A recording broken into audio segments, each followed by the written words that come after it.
मुख्यमंत्री देवेंद्र फडणवीस यांच्या हस्ते भीमाशंकर येथील मुख्य मंदिरासमोर नव्याने बांधण्यात आलेल्या सभा मंडपाच्या चावीच्या दगडाची विधिवत पूजा आणि ब्रह्मध्वजारोहण। श्री क्षेत्र भीमाशंकर येथे सुरू असलेल्या मंदिर परिसर विकास आणि हेरिटेजवाडी प्रकल्पाची केली पाहणी।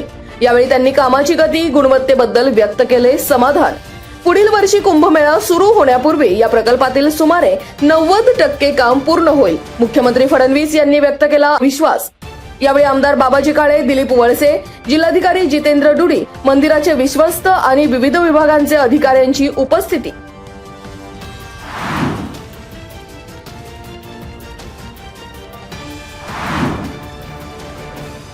श्री क्षेत्र भीमाशंकर परिसराचा धार्मिक, सांस्कृतिक आणि पर्यटन दृष्ट्या शाश्वत विकास साधण्यासाठी प्रस्तावित करण्यात आलेल्या भीमाशंकर हेरिटेजवाडी प्रकल्पाच्या जागेची मुख्यमंत्री देवेंद्र फडणवीस यांनी शनिवारी केली पाहणी। यावेळी प्रकल्पाचा आराखडा, पुनर्वसन प्रक्रिया तसेच स्थानिकांसाठी प्रस्तावित सुविधांची याबाबतची मुख्यमंत्र्यांनी घेतली माहिती। हेरिटेजवाडी पाहण्यासाठी पर्यटक येतील असं गाव होणार असल्याचंही मुख्यमंत्र्यांनी यावेळी केलं स्पष्ट। यावेळी आमदार बाबाजी काळे, दिलीप वळसे, जिल्हाधिकारी जितेंद्र डुडी, जिल्हा पोलीस अधीक्षक संदीप सिंग गिल, वन विभागाचे अधिकारी तसेच विविध विभागांचे वरिष्ठ अधिकाऱ्यांचीही उपस्थिती। भीमाशंकर हेरिटेज वाडी प्रकल्पामुळे भीमाशंकरच्या सांस्कृतिक वारशाचं जतन, ग्रामस्थांच्या जीवनमानात सुधारणा, भाविकांसाठी दर्जेदार सुविधा आणि पर्यटन विकासाला चालना मिळेल आणि परिसराचे परिवर्तन घडून येईल, असाही मुख्यमंत्री फडणवीस यांनी व्यक्त केला विश्वास।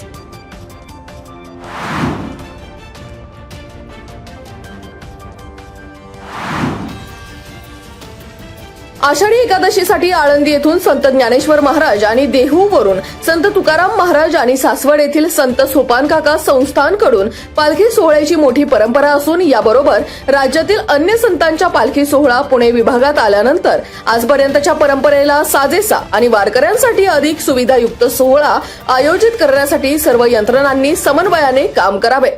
उपमुख्यमंत्री तथा पालकमंत्री सुनेत्रा पवार यांनी दिले निर्देश। पुणे विभागीय कार्यालयात झुंबर हॉलमध्ये आषाढी वारी नियोजनाबाबत आढावा बैठकीत आषाढी वारी पालखी सोहळ्यात प्रत्येक वारकऱ्याला सुरक्षित, स्वच्छ आणि दर्जेदार सुविधा उपलब्ध करून देणे ही प्रशासनाची जबाबदारी असून पालखी प्रमुखांनी बैठकीत मांडलेल्या सूचना आणि अडचणींची दखल घेऊन त्यावर आवश्यक कार्यवाहीच्या दिल्या सूचना। पैठण, मुक्ताईनगर, जळगाव, कौंडिण्यपूर, अमरावती येथून येणाऱ्या पालख्यांना छत्रपती संभाजीनगर विभागात अडचणी सोडवून त्यांना सुविधा देण्याचेही उपमुख्यमंत्र्यांनी दिले निर्देश।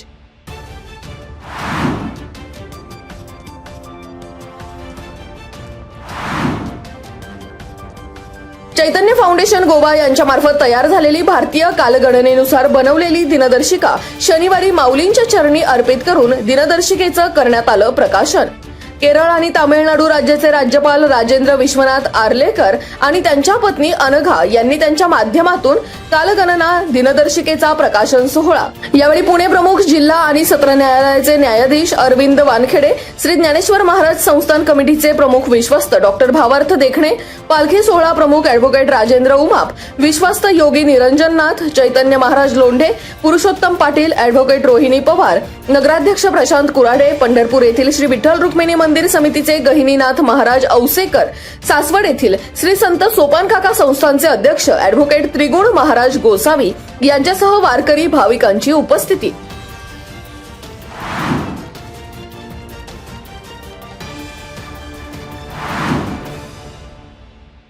शिरूर पोलीस ठाण्याच्या हद्दीतील मांडवगण फराटा येथे 19 मार्च रोजी झालेल्या गोळीबाराच्या गुन्ह्यातील मुख्य सराईत 2 आरोपींना सातारा जिल्ह्यातून केलं अटक। पुणे ग्रामीणच्या स्थानिक गुन्हे शाखेच्या पथकाची कारवाई। आरोपी अक्षय उर्फ ईश्वर गोविंद पाटील, वय वर्ष 31, सध्या राहणार तळेगाव ढमढेरे, मूळ जळगाव, आणि सत्यम उर्फ पप्पू दत्तात्रय कड, वय वर्ष 26, राहणार कडाचीवाडी, चाकण या सराईत गुन्हेगारांकडून पोलिसांनी गावठी पिस्तूल आणि 2 जिवंत काडतुसे केली हस्तगत। आरोपी अक्षय पाटील याच्यावर पिंपरी चिंचवड पोलीस आयुक्तालयाच्या हद्दीत मारामारी, खुनाचा प्रयत्न, अवैध अग्निशस्त्र बाळगणे, आर्म ऍक्ट अंतर्गत गंभीर स्वरूपाचे एकूण 18 गुन्हे दाखल। तसेच 2023 मध्ये त्याच्यावर MPDA कायद्यांतर्गत कारवाई। तर आरोपी सत्यम उर्फ पप्पू कड याच्यावर देखील मारामारी, खून, आर्म ऍक्ट अंतर्गत गंभीर स्वरूपाचे एकूण 12 गुन्हे दाखल। कड हा चाकण पोलीस ठाणे येथे मोक्का कायद्याअंतर्गत दाखल असलेल्या गुन्ह्यात होता फरार।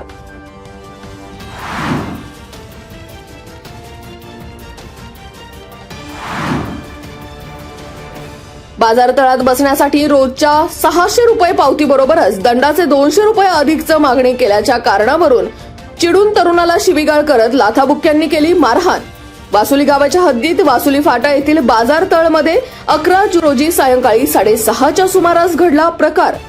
या प्रकरणी शिवाजी सदाशिव राऊत वय वर्ष 55 आणि मंगेश शिवाजी राऊत वय वर्ष 29 दोघेही राहणार भांबोली यांना अटक, तर पप्पू रघुनाथ लिंभोरे आणि महेश भाऊसाहेब लिंभोरे दोघेही राहणार आसखेड तालुका खेड यांच्यावर गुन्हा दाखल. याबाबत शहबाज अब्दुल लतीफ शहा वय वर्ष 20 राहणार सध्या वासुली मूळ राजस्थान यांची उत्तर म्हाळुंगे पोलीस ठाण्यात फिर्याद.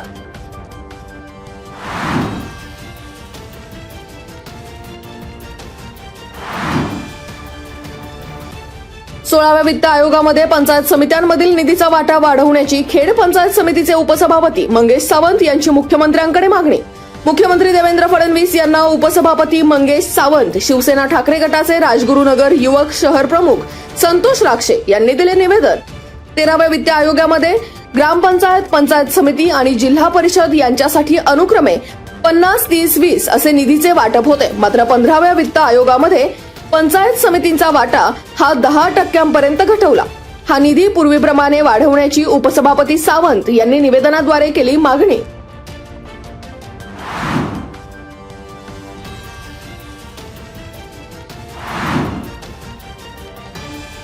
चायनीज स्टॉलवर झालेल्या वादाच्या कारणावरून आरोपींनी दहशत माजवीत रस्ता अडवून कार आणि बाईक आडवी लावून दुचाकीवरील 2 तरुणांवर केला हल्ला.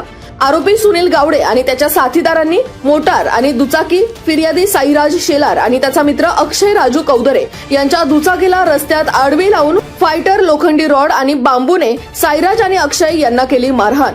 कडूस चाच रस्त्यावरील धुंडी विनायक गणेश मंदिराजवळ 11 जून रोजी रात्री 8च्या सुमारास घडली घटना.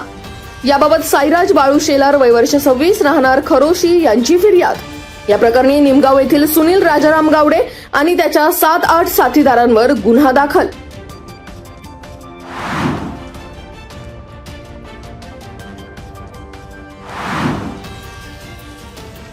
खेड तालुक्याच्या पश्चिम पट्ट्यात भीमा नदी पात्रातील विद्युत मोटारींच्या केबल चोरीचं सत्र थांबेना. शेंदुर्ली गावच्या हद्दीतील 5 शेतकऱ्यांच्या मोटारींच्या तांब्याच्या वायरची चोरी. शनिवारी सकाळी 8च्या सुमारास केबल चोरीचा प्रकार उघडकीस.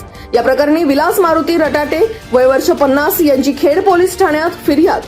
शेंदुर्ली गावातील सुभाष दरेकर, रामदास काळे, तानाजी दरेकर, ज्ञानदेव रटाटे आणि बळीराम गायकवाड यांची भीमा नदी पात्रात असलेल्या विद्युत मोटारींच्या केबल चोरट्यांनी तोडून केली चोरी.